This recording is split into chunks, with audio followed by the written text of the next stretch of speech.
મહેસાણા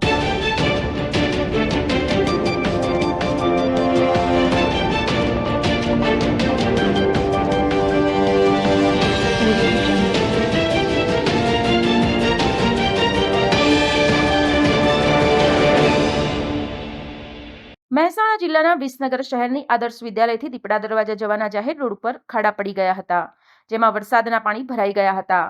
આ જ રોડ ઉપર પાલિકાના સભ્ય અમાજી ઠાકોરના ઘરની સામે ઉમિયા ડેરી તરફ જવાના રસ્તા ઉપર નગરપાલિકાના પીવાના પાણીના સપ્લાય માટેનો વાલ મૂકવામાં આવ્યો હતો, જેમાં ભારે ગંદકી જોવા મળી રહી હતી, જેના કારણે પીવાના પાણીના વાલમાંથી ગંદા પાણીના મિશ્ર થવાની શક્યતા રહેલી હતી. જે અંગેના સમાચાર અમારી ચેનલમાં પ્રસારિત કરવામાં આવતા જ આજે નગરપાલિકા દ્વારા તાત્કાલિક અસરથી આ વિસ્તારમાં રહેતા રહીશોને કોઈ પરેશાની કે તકલીફ ના પડે તે માટે આ વાલનું સમારકામ તાત્કાલિક ધોરણે કરવામાં આવ્યું હતું.